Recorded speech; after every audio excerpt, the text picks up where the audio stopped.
All right, ladies and gentlemen, wherever in the world you are, thank you so much for tuning into another episode of the Green Room. I am super excited to be able to chop it up with the friend here, Omi.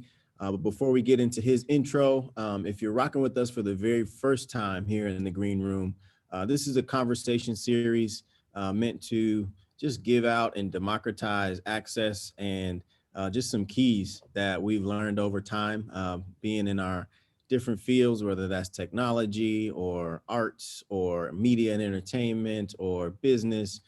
This is going to be a conversation that'll make you laugh at some points, hopefully, give you some keys to put in your back pocket as you navigate your own career, your own journey, and your own kind of path towards knowledge and job opportunities and projects and stuff like that. So, um, super excited to be almost at the end of 2020. A couple more gems that I'm sure we'll get into in this conversation, but um, I would love, Omi, if you could take a couple of minutes to just introduce yourself, talk to the people about, what you're working on these days, what you're passionate about, maybe Absolutely. where you're from, and then we'll just jump into some conversation, and hopefully it'll be a blessing to all the eyeballs and all the ears that'll watch and to listen to this thing. So feel free to take a couple minutes to give a intro.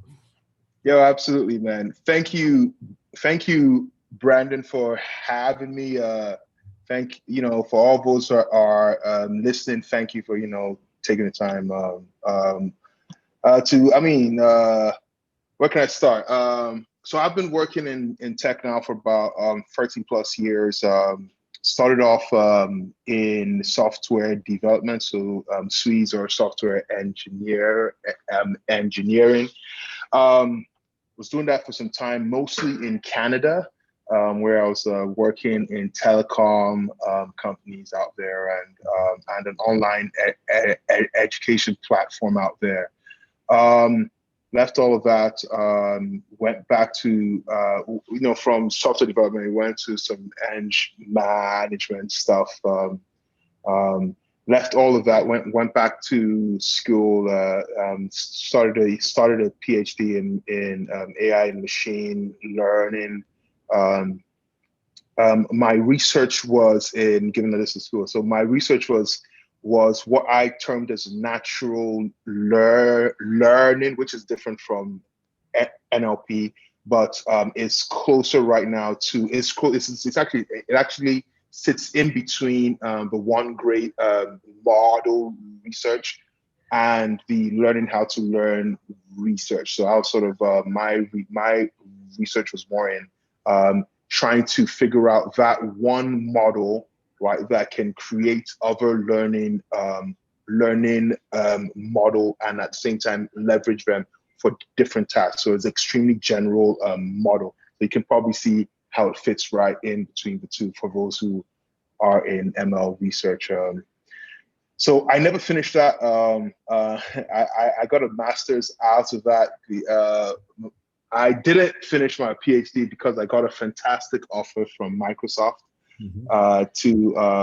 to be a PM in office, and which was at that point was an offer I could not refuse, and I wasn't about to stick it out for another like 2 3 years, Yeah. trying to get my PhD where I could be making some money. So honestly, I don't regret it, but I do. At that point, I always thought that I could always come back and do the research or get my PhD later on. That hasn't happened yet, but hey, there's still plenty of time left. Um, so I was at Microsoft, my first PM sort of role, working in office, so productivity tools in Redmond. Um, and then I left all of that. I was missing the core research and core academic and the ML side of things. So I left all of that to spin up a startup. My second startup, which was a computer vision company. We built an autonomous drone surveillance system. We're called D-Watch, right? So what we had. This is back in 2014 timeframe. So 2014, 2015 timeframe, right? So So what we had built was a system whereby a user could go into the map and to draw out a boundary, and then using swarm tech, a bunch of drones would come out and map and figure out how best to properly map the boundary and autonomously come up with a baseline about what the current state at a particular time, at a particular place, at a particular day of the year, blah blah blah. Kind of like how the Nest thermostat works, right? And then understand how the deviations are, and how serious those deviations are, and give them a grade. So it could be in yellow or amber, or it could be, in a red state, being that, assuming that you're mapping out buildings, and your camera always sees, like, the gray of like office buildings, and all of a sudden it sees yellow and reds, which means fire. So it's like, oh my God, this is red state, kind of like that. That's the kind of extreme end, but we did a whole bunch of other stuff on that. This was during the height, the height and the fall of the drone era in the valley, or in the startup space. So we fell with the fall.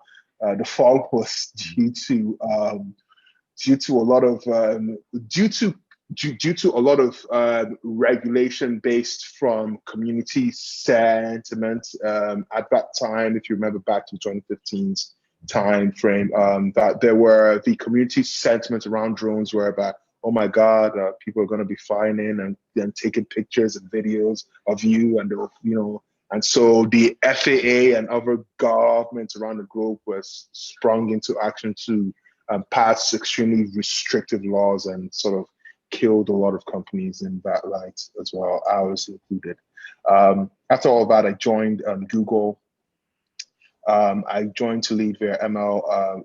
I joined. Part of the things I did was lead their was one of the folks that started their ML privacy effort. I led.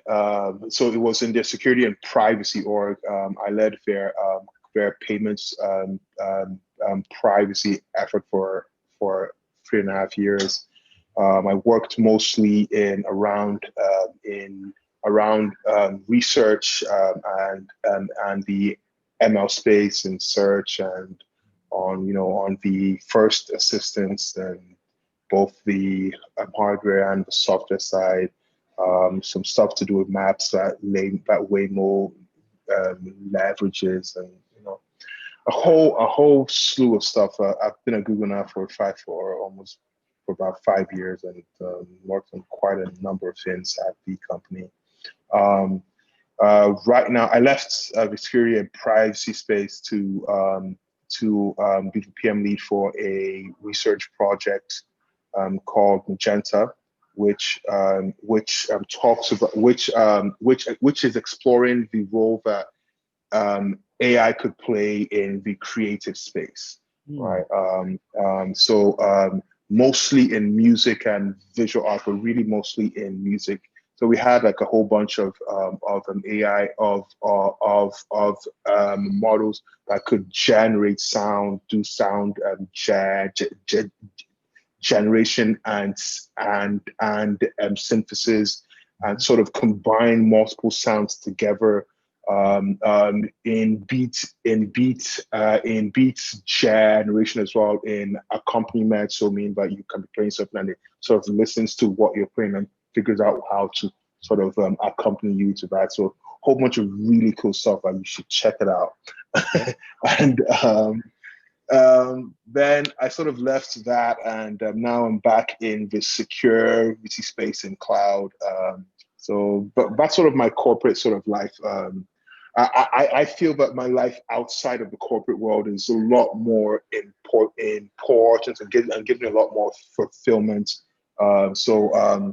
I'm still very plugged into the startup world. I am a chronic entrepreneur. I'm the guy that's always seeing problems everywhere, but not just seeing problems, but seeing better solutions everywhere too. So I'm like, this could be better. if this car could do this, this, and this, it will be this percent more efficient, stuff like that. That's sort of how my mind sort of works. So I'm very plugged into the startup game. I'm invested in a couple of companies where I sit on the board on super early stage startups. I'm on the advisory board on a couple others. I do webinars and seminars to founders. I coach and I mentor founders, mostly in the AI space, helping them out with with their go-to markets, with their revenue models. Mostly playing matchmaker. Trying to connect one founder to the others, because founders are always of either two very separate, there's a third one, but really two separate, very extreme ends. Either they're extremely technical and have like little or no business sense, or they're the guy with a vision and the idea, but they have nothing, doesn't know how to put it together. And so I sort of match these folks up, and yeah, so I do a lot. I do a lot of that. That brings me a lot of fulfillment. I'm part of a couple investors clubs out here in the Valley as well. Yeah, so that's what I do. I'm also a tech advisor for a global startup accelerator called the Founders Institute. Aside from all of that, I think the thing that brings me the most joy is that I mentor high school kids, typically from grades 10 to 12, in underprivileged neighborhoods and whatnot. Right now, I'm working with James Lick High School in the San Jose area. I mean, they're not quite underprivileged, but they are. Just anyway. But I think it's really, the reason why I do it, I think it's really important that they see, a successful Black man that sort of someone that looks like them, that they can sort of see that, okay, that it kind of that it can be done. And between grades 10 and 12, they're in their most rebellious sort of years, where God knows how I was, but they kind of need to sort of understand that, okay, that they can actually come out of that, and they can have a future, and the pinnacle of their life is not being the assistant manager at a Foot Locker, but they can do a lot more. And they're so young that the future really is ahead of them. So that brings me a lot of fulfillment to do. It's a lot less now because of COVID, of course, but hopefully next year things sort of spring back. The last thing I do that I've been doing for some time, and I want to do more of, is that we are building a. This is giving back to my home. Originally I'm from Nigeria, so we are trying to build. We are building a computer school back home in one of the villages in my village, where we would train some of the teachers to sort of to be able to teach the kids. This is kids from the ages 9 to 15. Basic computer skills and coding skills. The reason why we are building a school and not just doing that, because we want to supply the school with all the sort of tools and equipment that they need. Also supply the school with solar so that they have 24/7 electricity, which is still a big problem in Nigeria. And supply the schools with satellite internet so that they have 24/7 connectivity as well, which is an even bigger problem back home. So that brings me the best fulfillment. The reason why I do that stuff, or I'm doing that stuff, is I believe that in developing nations and nations who are still looking to grow, that the problems that they're facing, the solutions for those things need to be born from within. and not some company out here in the environment that knows nothing of their struggle. Yes. But thinks that they can sort of come in and be like, okay, we are your saviors. We know what your problem is, and you Yeah. need to do that. No, it needs to be born from within, and it will be more accepted and more appreciated from, and then sort of the teaching a man to fish as opposed to just giving them fish. And so I think if they have the right tools and they have the right like knowledge, if we can just provide that to them, if from an early, imagine a child from like 9 learning how to code in a village somewhere, and they have like the capacity to sort of go and think of and the problems that they're facing, find technical solutions to them themselves. Imagine what that child could become in 10 years time. Like, it's going to be phenomenal. So that's kind of what I see, and it sort of brings me sort of joy to sort of do. But yeah, Yeah. but anyway, that's Omi in a nutshell. Yeah, I appreciate that. And like you said a whole lot in terms of kind of the path on the corporate side, but then also part of these conversations are about democratizing information and democratizing access. And I guess a follow-up question that I would have to what you just said about that 9-year-old in Africa, could you talk about like if information is free and we Mhm. give computer science or STEM education to folks like, let's say, in your village, could you talk about like the applicability or the infrastructure or the ability for um, high school students or young adults to use what they've learned in kind of the villages or the cities that are there on the continent? Are folks ready for um, kind of the shift to happen today, or is this something that'll happen over a No. number of years? So I think that it's a fallacy to think that folks are not ready for that shift today. Right? Folks have been ready for it, right? At the core of computer science, right, is problem solving, right? Being able to use a set of tool, language, right, a computer language to solve everyday human problems, right? So the type of mindset that you need to have to be excellent in the computer science field is that mindset of problem solving and problem translation, right, into something completely different, but it's not of the problem that you have. Yeah. Man, problem solving exists, is is there in these villages, right? If you see some of the things that they come up with just on their own, there are a group of youngsters, right? They can't afford a soccer ball, but they're watching soccer on the TV or whatnot, right? Yeah. What do they do? Grab a bunch of pieces of newspaper and scraps into a ball, wrap it all together, and Yep. that's the soccer ball. Yep. That's problem solving. Mm-hmm. Extremely basic, but their mind is at work. Yeah. Their mind is at work. If you see some of the things that they, if you all you need to do is go in and watch how they play and the types of things that they use, that they do, that the toys that they build, right? They don't go buy toys, they create the toys. They make I was the last time I was back home, right?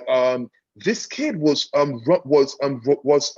running around in a car that he had built out of wood, and he was steering it right from above, from like a long chain, and running with it. And I'm like, my goodness, that's ingenious. Yeah. Like, how did you think of that? Like, how did you think about the steering mechanism, whatnot? Bet you he didn't. He didn't read a book. He Yeah. problem solved all that to the same, and came to the same solution as we came with cars. Yeah. It's crazy, right? So the mind is there, right? So imagine these same sets of people, if we gave them better tools to be able to take that natural thing that they have, right, Yeah. to the next level, what solutions that they can come up with. If they know that, okay, great, that because they don't have a video game and whatnot, that they're not out of luck, but they see a computer and they know how to code. I bet you that I will be seeing folks making games just right up with zero training, Yeah. Yeah. learning just from there. But anyway. That's something that Go I on, please. I think people that are watching this that discount, oh, I didn't go to the fanciest school, or I didn't grow up in the best neighborhood or anything. I really appreciate that we're talking about this, because there's so much ingenuity and Yeah, creativity that's like dormant inside of people. And in the States, I think that um, there's so much of an abstraction between like the services that we enjoy and then the yeah. actual like how they work underneath it. So it Mm-hmm. makes me smile and happy to understand that in other countries there is an opportunity to actually know that, oh, this food came from the ground and it like it took a process to get to my plate, or this piece of technology, like people who can deconstruct all the way down to the bits and bytes of something. I think Yeah, we're losing a little bit of that in the United States, because the fast food culture and capitalism and a bunch of those factors. But to hear that, there's an opportunity for younger and younger generations. Like, you don't have to be a high schooler or a college you student don't to have to grasp be. some of these concepts. You just need the access, the information, and a little bit of time so that you can focus on it and bump your head a little bit and like learn and kind of develop and grow those muscles. Um, Mm-hmm.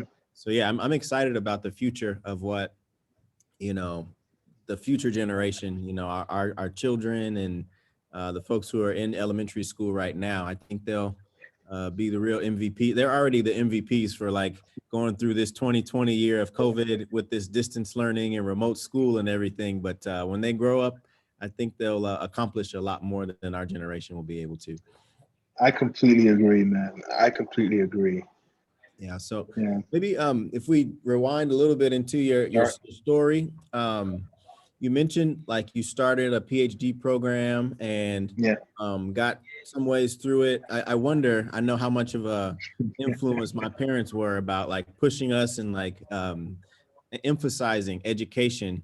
Uh, Talk to us a little bit about kind of your household and kind of the Uh, importance of education, or the things that your family grew up emphasizing, and maybe like, did Omi the little boy know that he was going to be doing the things that you're doing today, or did you kind of like take some twists and turns? I did. I did, but not that far off. So from okay, so I grew up in a Nigerian household.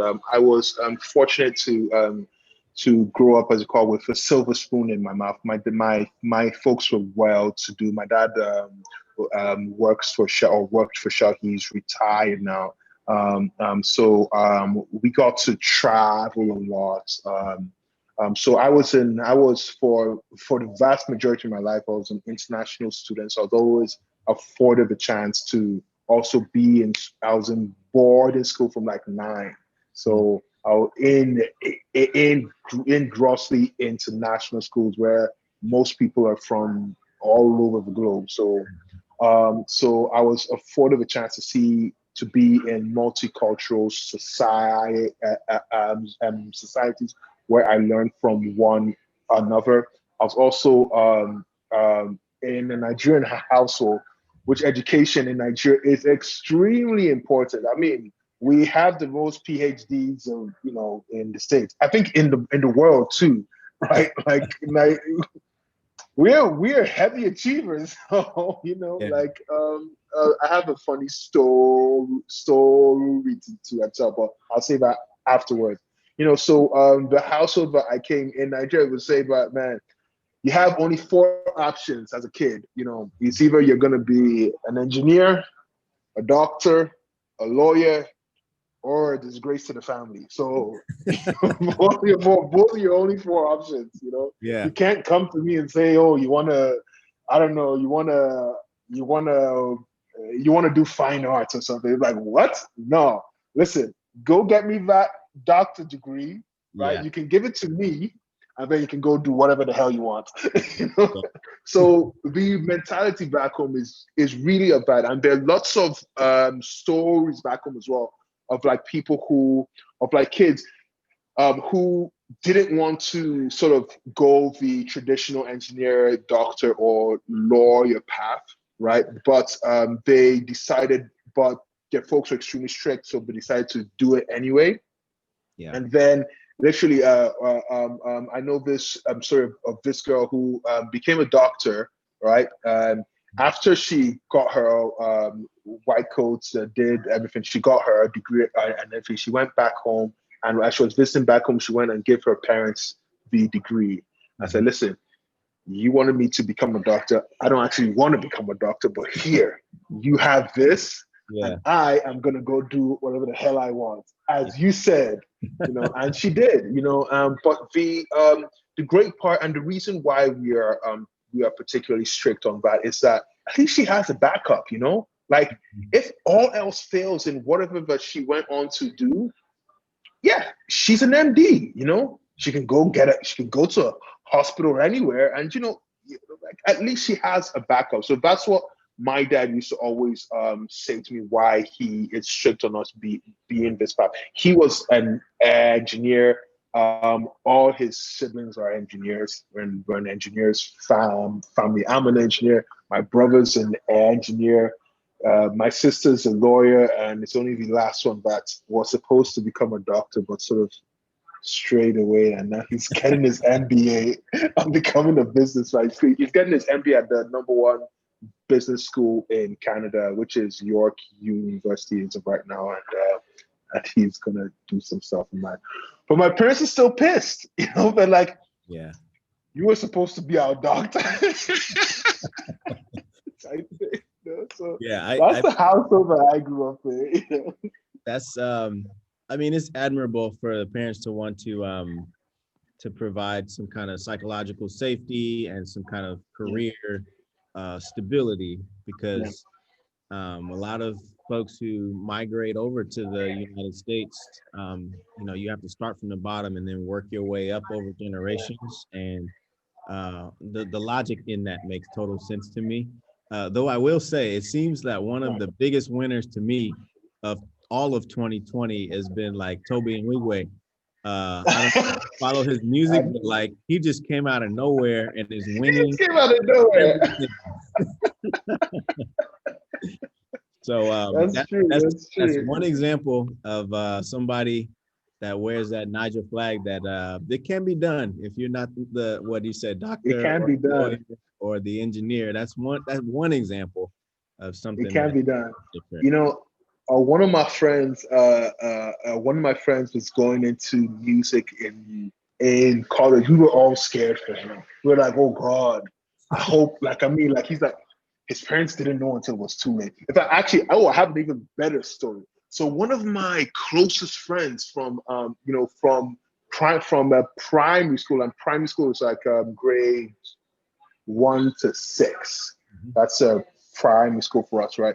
So one of my friends, he went out to Imperial College in London, one of the best colleges, and then he got scooped up by a fashion firm and whatnot. So he became a model. Oh wow! Man, his parents were crying. Oh my His God! parents were crying. So super smart kid. His parents were crying. Like my mom called me. I was like, oh man, can you talk to your friend? Blah blah blah. His mom, this and that. And I go, and I follow this kid. Like he's my boy. Like he was at that point, he was doing pretty fantastic Yeah. as a model. Right now, he's a supermodel. Like you Mm. see, he's Armani, Mhm. Versace, it's on Vogue. He's everywhere. You see his face is literally all over London. His face and Yeah. all over Europe. His face is everywhere. Mm. And now his parents are proud of him because when they travel and they're at the airport, like, oh, that's my son. Yes. Now they're proud of it, But Yeah. it took a long time. It took over a decade, So but yeah, there are other paths, but the traditional African way Mhm. is that the more assured paths for success is what they want for their kids. Not saying, but like there aren't other paths. They absolutely are, and especially now. But it's a parent's love that they always want the best for their kids, and and they have to be sort of strict with it. So. That's sort of what we have. Yeah. So the course that we taught this quarter is called community college, and I mean the word community in Mhm. itself is super important to lots of Black Yeah. and brown people. And then college, we just talked about education and the importance of that. You mentioned being like international and going to Yeah. boarding school. So maybe that perspective that you have is a little bit different than like somebody who grew up Yeah. in Illinois and Chicago and like hasn't traveled the world a whole lot. Could you talk a little bit about like the international community that you built over time, your friends and like the cultures that you've been able to be exposed to, and like how that has broadened your thinking and like made you understanding of cultures that might be scrutinized or looked at one way, like in the mainstream media or something, and then when you juxtapose that with your experience with them, you're like, oh no, those two things don't make sense. And I'm going to lean more on my personal relationships that I've built with people over time than I am the kind of the mainstream label that different cultures in the world have been given. Absolutely, man. So, I mean, I think about this. I used to think about this a lot, and so now that I'm older and and I'm starting my family, I think about it a little bit, a lot more now.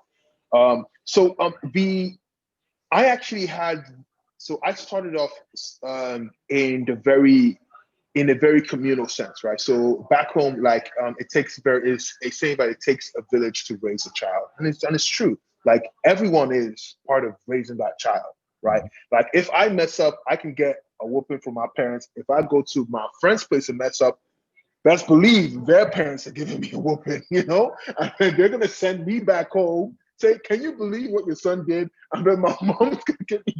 So Yeah. everyone's it's that community sort of lifestyle. Like I go to my friend's place, to my neighbor's house, have lunch there. Like it's very communal, Yeah. right? So that's how sort of my life sort of that's how back home is or was. I don't know if it's that way anymore, but that's how it was, for me. Then leaving to boarding school was really you see back home going to boarding school is not a big deal. Like it says it like it's by meaning, but like it's not a big deal. It's like it's the norm, Mhm. right? It's like okay, great. They expect that by the time you're like 9, 10, you're going to boarding school, Yeah. whereby, you're going to be with, you're going to be taught how to, be proper and, be on time and, you're going to mold you into a responsible human being, as they say, you know, so, I was privileged to go to the boarding schools I was going to were all international, so a melge of cultures from different parts of the globe, and you find what you immediately find is that there are a lot of similarities and differences, and the biggest thing is that, like some big differences, some big no-nos that you see, you learn that like it's actually not that bad, or it's not Yeah. it's not seen in the same light elsewhere. So you become a lot more what's the word? You become a lot more receptive of different cultures, and you become a lot more open to new ways of thinking and new ideas, around things. Like even something as simple as like colors. Like red to us, oh, it's Christmassy, and in other countries it's like no, no, no, no. And sometimes that color could be purple, sometimes that could be yellow. But colors have symbolisms that mean different. Words have symbolisms that mean different. Animals are have symbol, like in North America, the owl is old wise owl. But if you go to the Middle East, they're like, no. If you go to parts of Africa, like, oh no, that's a bad omen. Like it's Yeah. so it's different. So you learn all of this, and at a young age, when you start picking this up, you're like, oh my god, like the world is a lot more vast than my four corners. right now, and I think that like that's a true advantage that I got, of being in more international settings, and as such, I believe that schools have a responsibility of of of at least trying to emulate that and trying to like at least be more international, and a lot of schools are doing this more now. They're being more deliberate now on making sure that the number of folks that they bring in from certain groups and certain religions and certain what you call it classes are all mixed, so everyone sort of mixes on campus and Yeah. sort of learn. The other thing that you find is that like you always find two sets of folks from your culture. You find the folks that want to be back home, so they're always in the Nigerian clique, and they sort of form their bubble of home. And you find the other folks that are like, oh no, I want nothing to do. I want to be free and sort Yes. of mix with everyone. So you would see this Nigerian guy with a whole bunch of Japanese and Brazilian folk. Like it's anyway, it's life, so but yeah, that's that's sort of the things. I think that there's always an advantage to be more global. And if I can say, I'll say that the folks have actually lost out on this a lot more in the developed world is America, to be frank, Yeah. right? Because a lot of schools out here and a lot of communities out here don't actually explore that far out. You have folks that live in this country that haven't gone past their Yeah. state lines. Like America, in of itself, is extremely vast with cultures just in America. Yeah.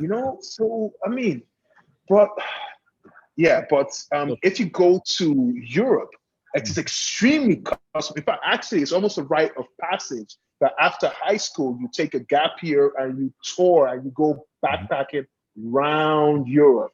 Yeah. Yeah. Anyway, but I mean, so for people that are watching and listening to this, I think we're both advocates of like getting out there and experiencing, getting making yourself uncomfortable, kind of breaking out of the mhm. bubble that you might have been raised in.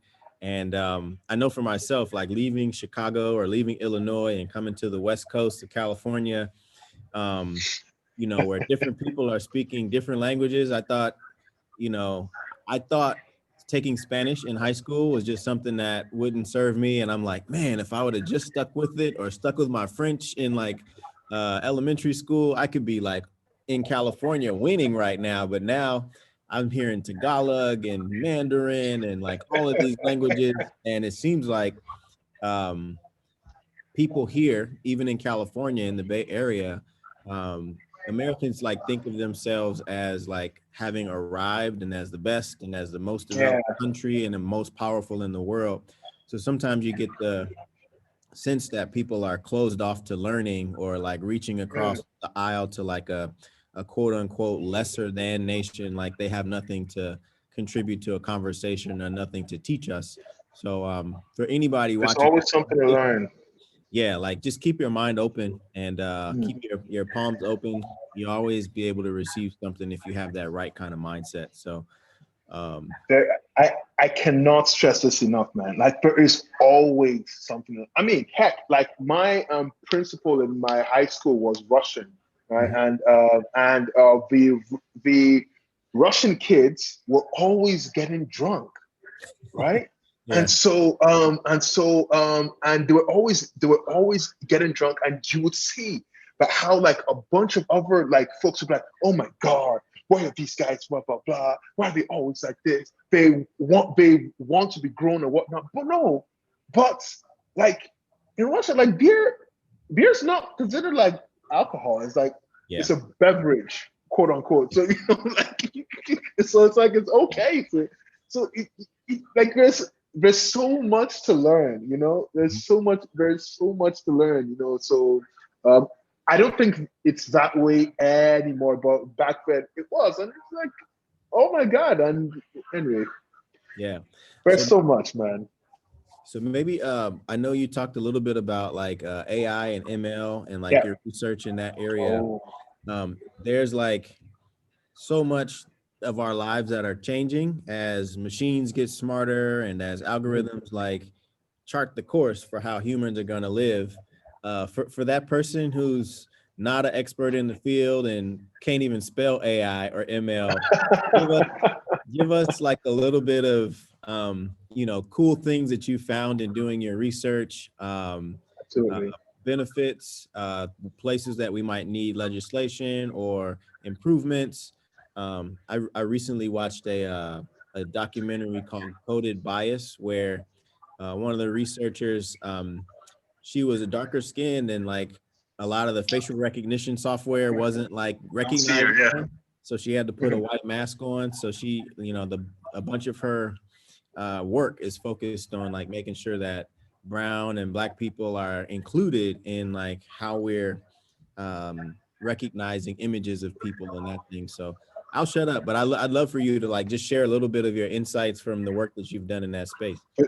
There is a lot to share. There's a lot, but I want to make sure that like I I I talk about the most what I feel is the most important things for the folks, especially as they go on into this field. So AI and ML is not new, Mhm. right? It's the research has been around for a very long time, tens of years. I want to say 100 years, but I don't think it's up to 100 years. But it's been around for a long time. It's not new at all, and it always comes in waves, right? It was hot, I think, in the 50s or 60s or something like that, all Mhm. right? And then it's died out, and then it came back, and like it's been coming on in waves, Yeah. right? Now, so how do I explain AI and ML to a layman? This is how I love to explain it, right? Is that AI and ML, AI stands for intelligence, and ML stands for machine learning. Mhm. Artificial intelligence is the catch-all for all kinds of machine intelligence, sort of like pseudo intelligence that was born out of code or born out of big data analysis and all of that. You have to remember, but like all of AI and ML is all around big data. It's all around like by big data. What we mean is a lot of data, Yeah. right? So by big data, it's not like something is. It's like just like the pool of data, right? The is a lot, right? There's a lot to be learned from that, right? Um, all machine learning is the core. At the core of AI is machine. Sorry, at the core of AI is machine learning. Now, these are a set of algorithms, right? Right. By algorithm, I mean you guys all know what algorithms are, right? It's a set of algorithms that uses data to make certain determinations, Mhm. right? So a model is built, right? By a model, we're saying that like a model is created that sort of which is the algorithm is the model, right? That says that if A plus B, equals C, if A plus B equals this, blah blah blah. It's a lot more complicated than that, but it's kind of that's the most simple sort of terms, right? So in essence, and it's all probabilistic. So in essence, it's really just very, very, very advanced statistics, Yeah. right? Think about it like that, like automated, really advanced statistics using input data, right, to give an output, right, a prediction, right, Mhm.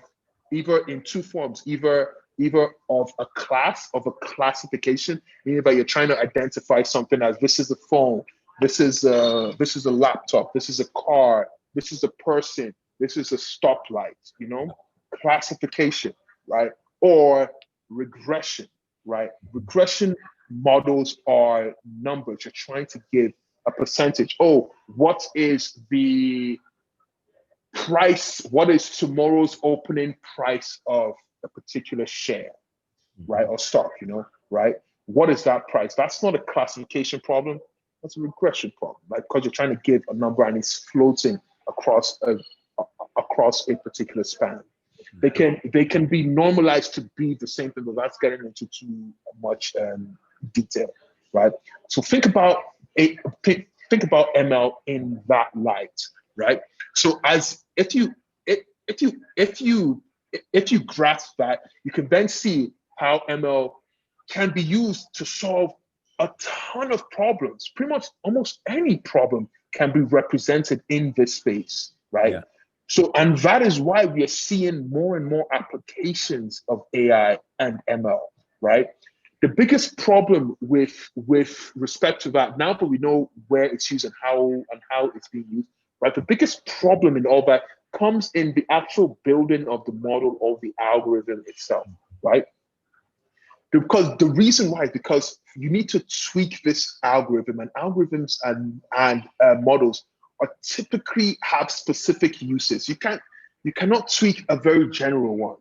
That was my research. But we can very much more easily tweak a very specific algorithm. Say, hey, I want this algorithm to be proficient in determining whether if given two images, it knows if given an image, it knows if it's a human being or if it's an animal, right? Or no, sorry, if it's a human being or if it's a chair, even something even simpler, whereby and you can give it much harder like problems than that, obviously. The biggest thing is how do you train that model? Now here comes a new term, training, right? You are by training the model, it's part of the creation process of a model, right? How do you train a model to know what it's supposed to output, right? When it's being used in the wild, as I like to say, right? That typically involves a huge amount of data, right? There are systems that are there.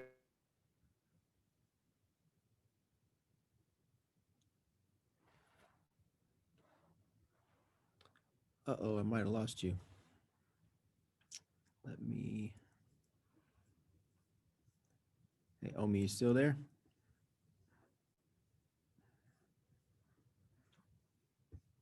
All right, if you're watching, give me 1 second here. Let's go.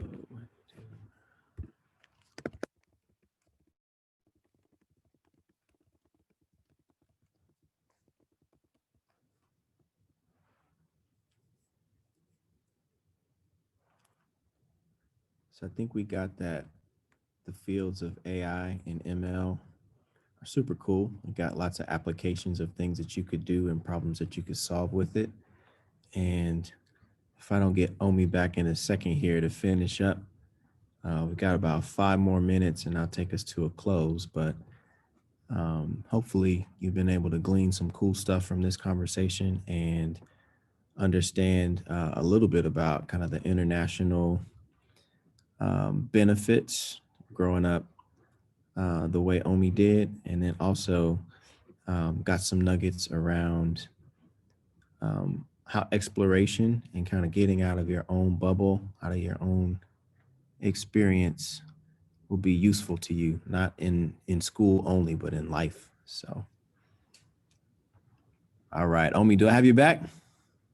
You do have me back. I am sorry about that. My computer died. Oh man, I okay. was getting. I thought it was connected, but apparently it wasn't. All good, all good. Okay. We got about 5 minutes here, I think. And in the downtime, I was just re-articulating the points about how AI and ML is a super cool field, and you've got lots of problems that it could solve, and also it's not catch-all for everything. Like It's not.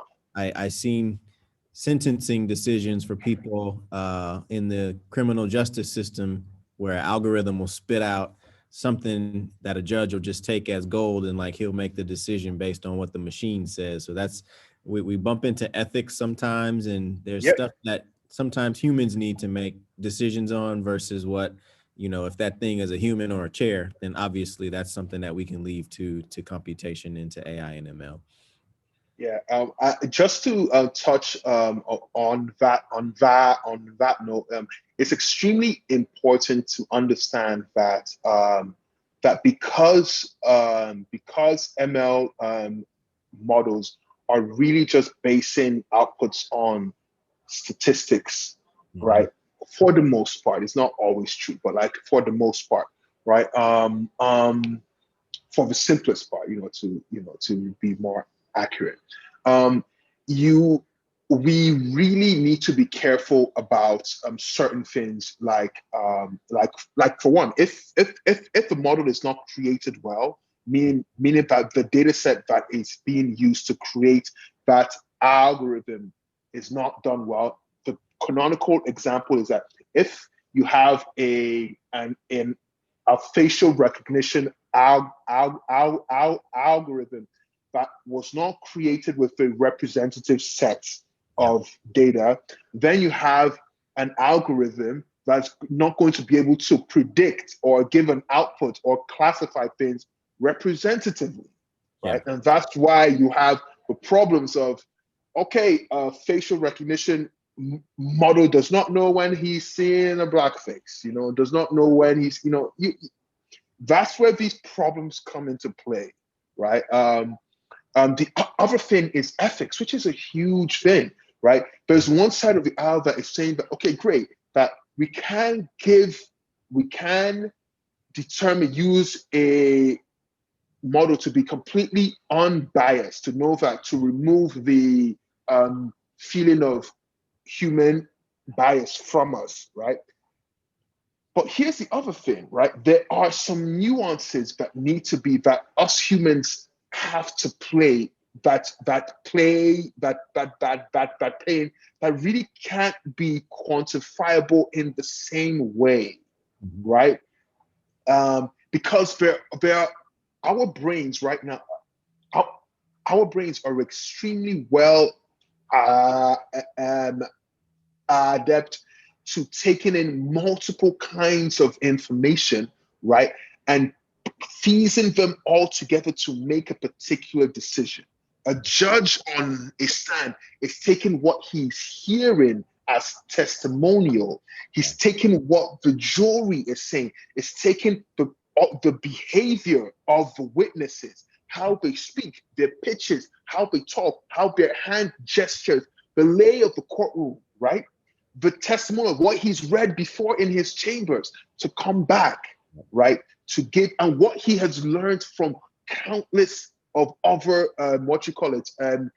cases, both his own interpretations and the interpretations of those cases by other people, right? And the cases that he happened to have sat in on and to get more information. Like, he's taking all this information in, big data, Mhm. different kinds of data, right? Models are models taking big data, but when it comes to very varying types of data, it becomes a little bit more difficult, right? Our brains are extremely well at doing that. We sort of there is research that says that, like, that is the gut feeling that we have, right? If you read the book Think Fast, Think Slow, right, it talks about that, like our brain. There's a part of our brain that's extremely quick at making snap de uh, uh, decisions. It's not because it's guessing. It's because it's very quick to sort of bring everything together to say, okay, great, this is where we are and going, right? And the slow part of our brain is trying to rationalize some things and whatnot over others, right? Yeah. So So I'm hoping that people are intrigued, right, to learn a little bit more about this particular field, especially so that they feel like they have agency and that technology is not yeah, happening to them to them, without them yeah, having any like say or ability to do anything about it.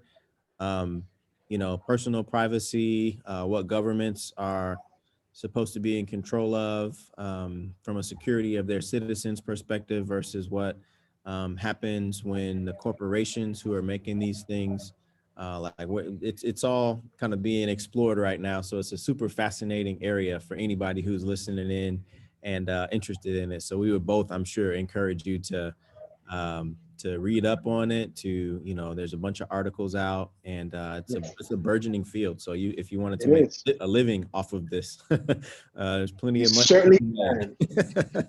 made. You certainly can. But Omi, man, I appreciate you for making some time here. I know that we're at the top of the hour, and I just wanted to say how appreciative I am that you've taken some time out to give back from what you know back to the Absolutely. community here. That's obviously the point of this whole conversation series. So from our whole community to you, happy holidays, a thank you. And, we'll look for other ways to collaborate come 2021. But Yeah. for this episode of the Green Room, we're going to wrap it up and just say thank you. Be safe, be sane out there. And we will see you next time, man. We'll see you next time. It was an absolute pleasure. And I'm always happy to come back. Bring me back. I have a lot to say. Perfect. Perfect. All right, man. Be safe. Be safe. Peace, All right. everyone. Take care. Bye.